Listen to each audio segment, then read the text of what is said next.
Halo kawan-kawan, kita berjumpa lagi. Hari ini kita akan membahas sebuah topik sederhana tentang perjalanan menembus waktu.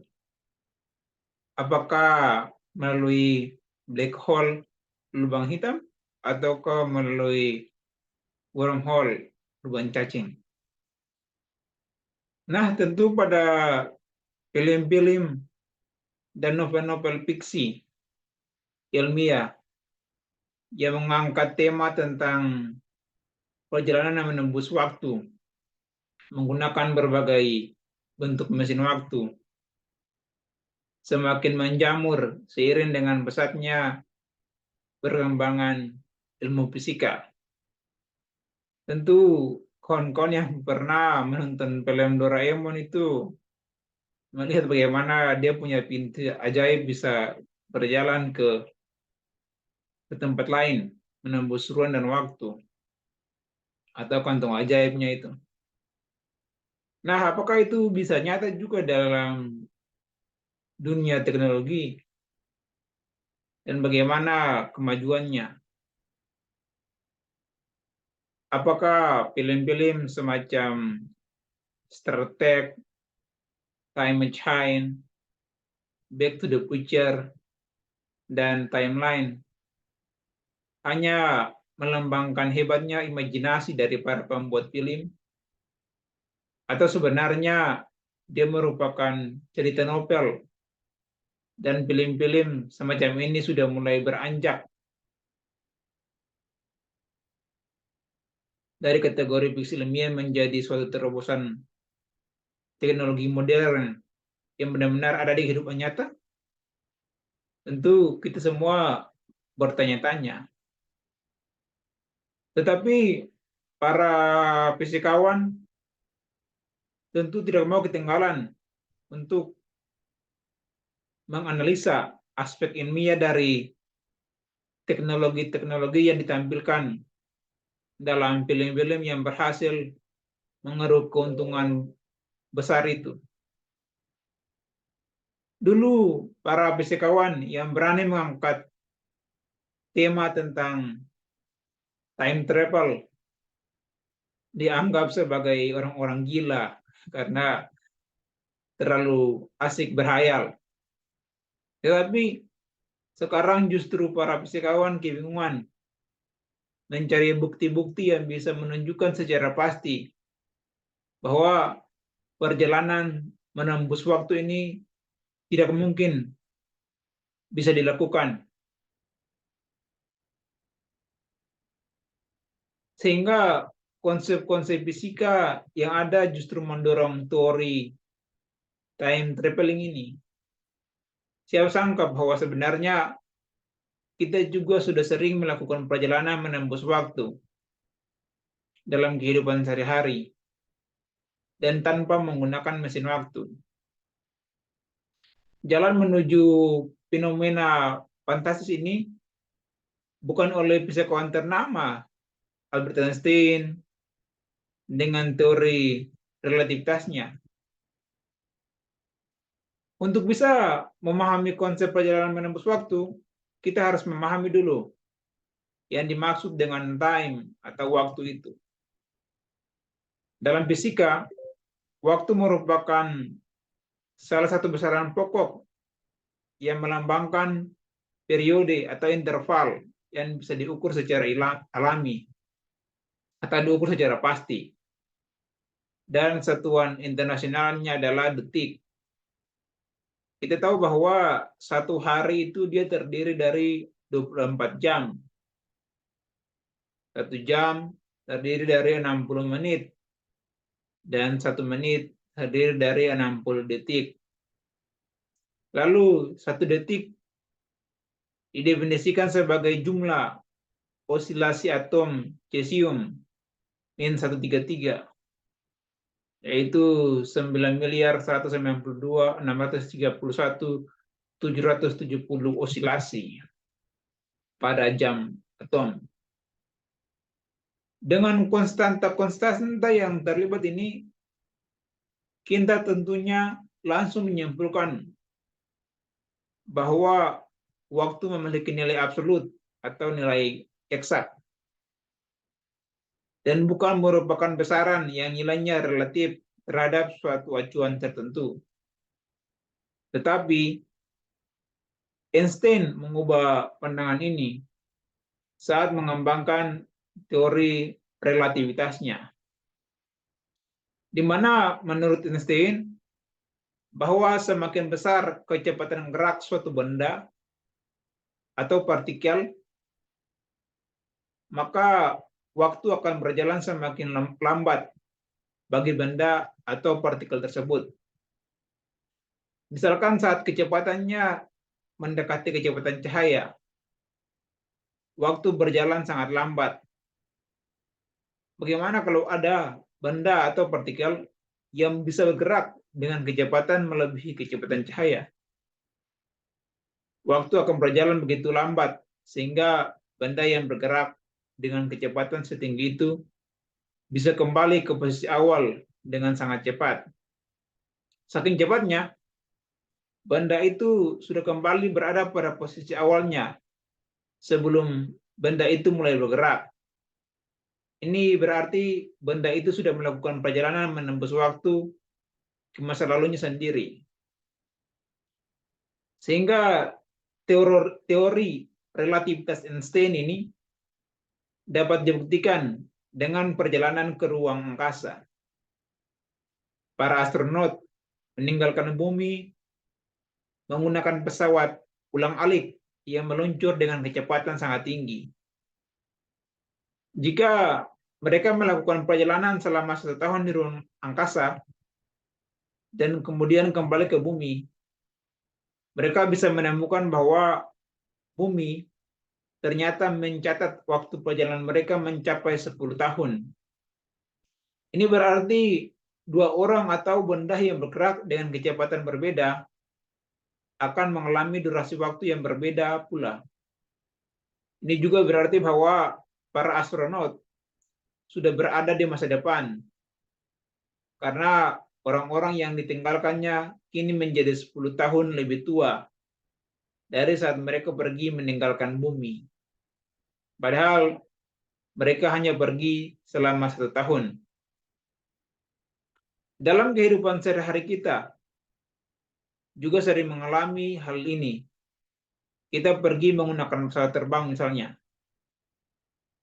Tanpa kita sadari, kecepatan gerak pesawat memungkinkan kita untuk lompat ke masa depan kita.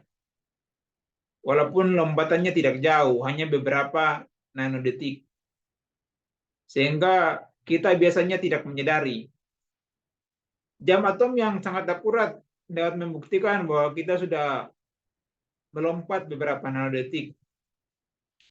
Jika teman-teman ketahui bahwa 1 nanodetik itu sama dengan 10 pangkat minus 9 detik ke depan. Efek yang kita rasakan adalah yang disebut sebagai jet lag. Nah, kalau kecepatan bisa membuat kita lompat ke masa depan, bagaimana caranya kita bisa lompat ke masa lalu?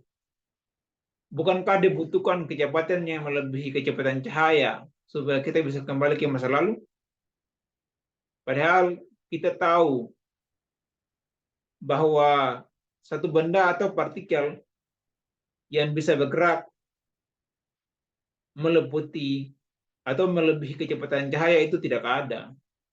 Jadi belum ada benda yang mampu bergerak melebihi kecepatan cahaya. Einstein kembali tampil dengan teori relativitasnya untuk menjawab ini, di mana ia menyatakan bahwa gaya tarik-menarik gravitasi atau gaya gravitasi itu dapat memperlambat waktu. Einstein berpendapat bahwa jam dinding yang dipasang di ruang bawah tanah, di mana dia lebih dekat ke pusat bumi, sehingga mengalami gaya tarik gravitasi yang lebih besar, akan berjalan lebih lambat dibanding jam dinding yang dipasang di tingkat tertinggi suatu gedung. Tentu saja perbedaannya sangat kecil dan hanya bisa dideteksi oleh jam atom. Tetapi ini berarti bahwa waktu berjalan lebih cepat di ruang angkasa karena sangat jauh dari pusat bumi, sehingga gravitasinya sangat kecil, bahkan mendekati nol. Misalnya kita pergi ke ruang angkasa menjauhi pusat bumi, dan kemudian kembali lagi ke bumi, misalnya selama 1 tahun.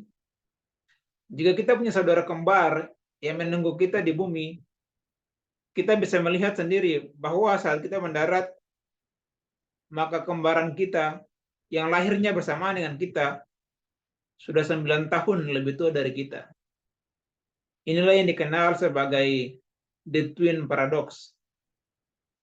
Jadi yang mempengaruhi waktu bukan hanya kecepatan, tetapi juga gravitasi.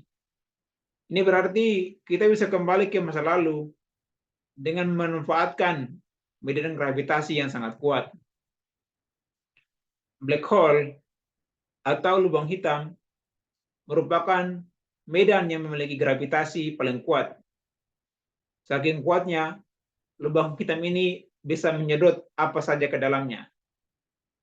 Tidak ada yang bisa menghindari tekanan gravitasi, termasuk cahaya.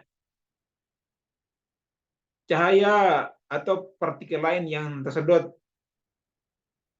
lubang hitam akan langsung dimakan habis atau dilahap habis. Dari sinilah istilah lubang hitam itu muncul. Semua yang tadinya menjadi tidak ada. Jadi semua yang tadi masuk, dia hilang. Atau semua yang tadinya ada menjadi tidak ada. Banyak ilmuwan yang pada awalnya memperkirakan lubang hitam bisa menjadi pintu untuk kembali ke masa lalu. Karena gravitasinya begitu kuat. Tetapi semua partikel akan hancur jika masuk ke lubang hitam. Bagaimana bisa kita kembali ke masa lalu jika kita sudah hancur, berkeping-keping di dalam lubang hitam itu sendiri?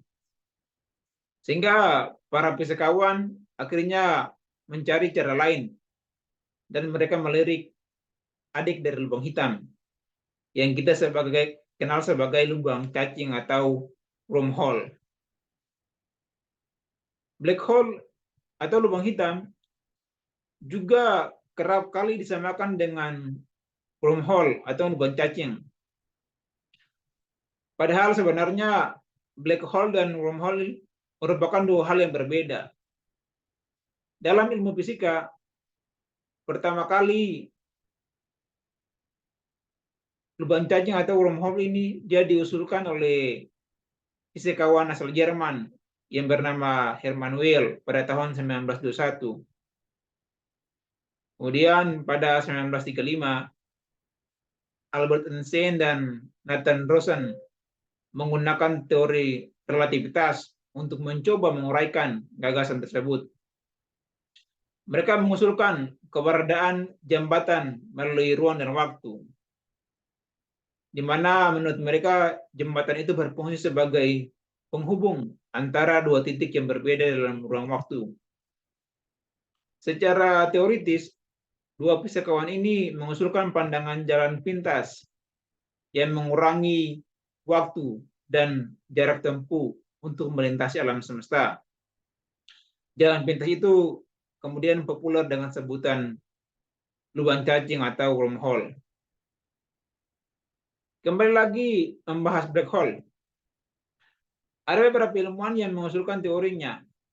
Teori black hole pertama kali diajukan pada abad ke-18 oleh John Michell dan Pierre-Simon Laplace.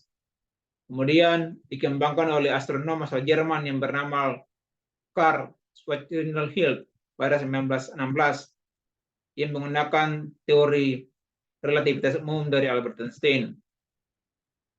Black hole tentu semakin dipopulerkan oleh ilmuwan Inggris, yakni Stephen William Hawking atau kita kenal dengan Stephen Hawking.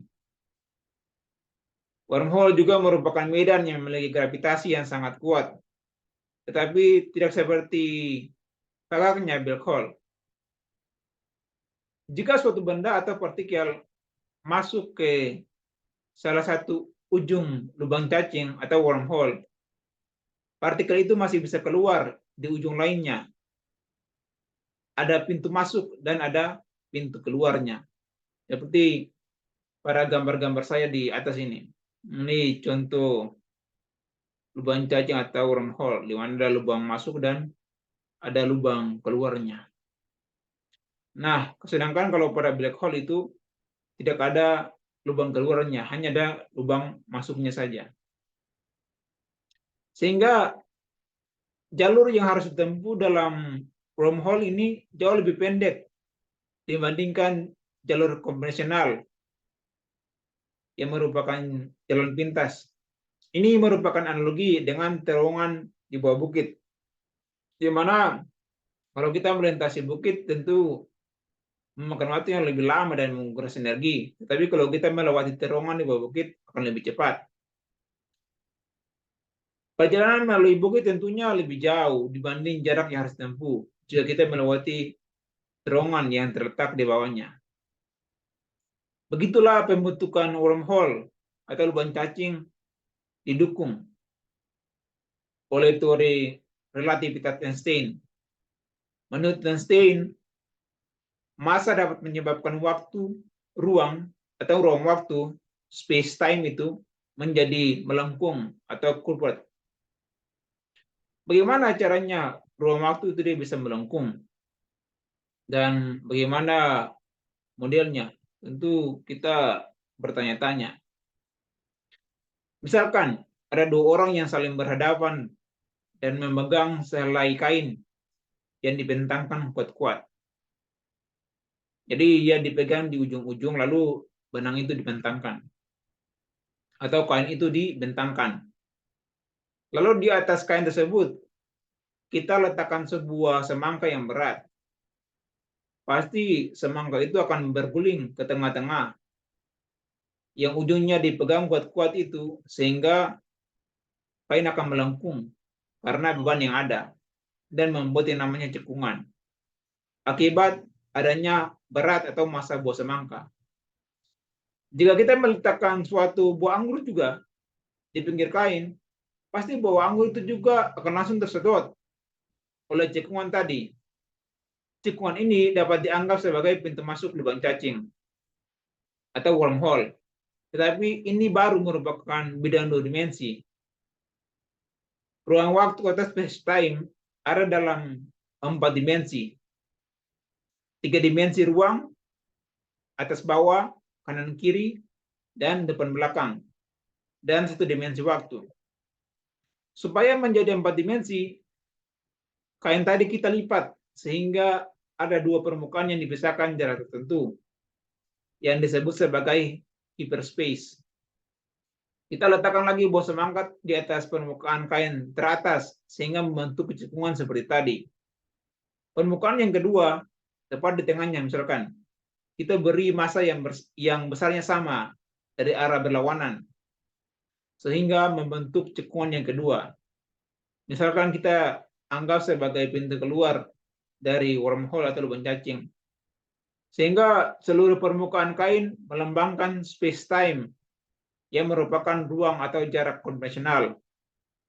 Kedua cekungan space time ini akan bertemu dan membentuk lorong. Jadi misalkan lorong seperti ini dan seperti yang ada di gambar-gambar ini. Dia akan membentuk lorong. Begini juga dengan sini. Ada lorong yang terbentuk.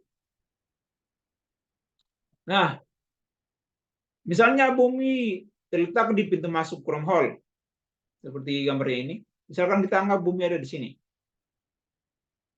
Dan Sirius atau suatu bintang yang jaraknya 9 tahun cahaya berada di posisi sebelahnya. Maka kita anggap bahwa bumi itu merupakan pintu masuk dan bintang yang jaraknya 9 tahun cahaya yang berwarna merah itu dia adalah pintu keluar. Sehingga untuk berpergian dari bumi ke Sirius secara konvensional, kita harus menempuh perjalanan sejauh 9 tahun cahaya.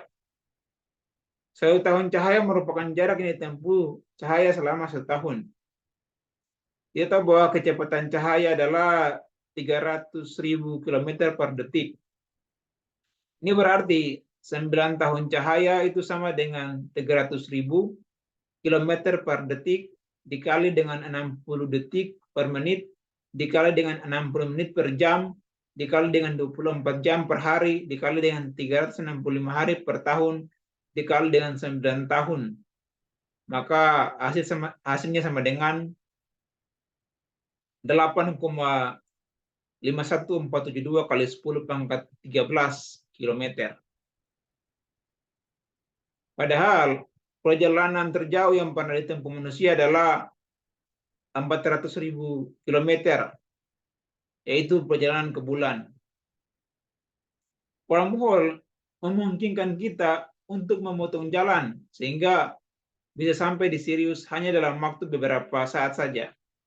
Kita pun bisa menjelajah jagat raya dalam waktu yang sangat singkat. Jadi, dengan adanya hyperspace ini, jarak konvensional antara bumi dengan Sirius bisa kita tempuh dengan lebih mudah. Misalnya, ada wormhole yang pintu masuknya tidak jauh dari atmosfer bumi, tetapi pintu keluarnya berada di dekat bintang yang dipenuhi partikel, neutron atau neutron star, yang memiliki gravitasi yang sangat tinggi. Kita tahu bahwa pada ketinggian di atas atmosfer bumi, gaya gravitasi bumi semakin kecil karena menjauhi pusat bumi. Ini berarti pintu masuk wormhole semakin berjalan cepat atau waktu berjalan cepat. Tetapi di pintu keluarnya, waktu berjalan sangat lambat karena adanya gravitasi bintang. Dengan demikian, jika kita memasuki wormhole atau lubang cacing tersebut, kita bisa melakukan perjalanan dalam lorong waktu menuju masa lalu maupun masa depan. Sehingga pada prinsipnya, membangun wormhole atau lubang cacing cukup mudah. Menurut teori relativitas umum Einstein, massa dan energi melengkungkan jalinan ruang dan waktu. Dan konfigurasi khusus tertentu dari materi dan energi memungkinkan terbentuknya sebuah terowongan, sebuah jalan pintas antara dua bagian alam semesta yang sangat jauh. Satu hal yang pasti, pembuatan wormhole memang tidak mudah, tetapi menurut fisika hal ini tidak mustahil di masa depan. Bahkan sebuah makalah yang baru terbit dalam jurnal Arpix pada 29 Juli lalu, dia menemukan dan membangun sebuah cara bagaimana caranya membuat lubang cacing atau wormhole itu dari bumi ke planet atau ke bintang yang lain. Yang kita butuhkan sekarang adalah dalam membuatnya menjadi kenyataan adalah menurut makalah tersebut hanya membutuhkan beberapa lubang hitam dan beberapa string kosmik yang panjangnya tak terhingga. Hingga tentu di masa depan hal ini akan terwujud dengan semakin bertambahnya kemajuan teknologi. Hingga kita berharap hal ini dapat menjadi kenyataan di masa depan dan semakin banyak orang-orang cerdas di NASA yang membuat ini menjadi nyata. Oke. Sampai bertemu di video-video selanjutnya. Sekian penjelasan kita hari ini tentang bagaimana perjalanan menembus waktu. Terima kasih untuk semuanya yang sudah menonton. Sampai jumpa lagi. Terima kasih untuk para ilmu NASA, terima kasih untuk Pak Astronom, dan terima kasih untuk Profesor Yohanes Surya. Terima kasih. Salam sehat untuk kita semua.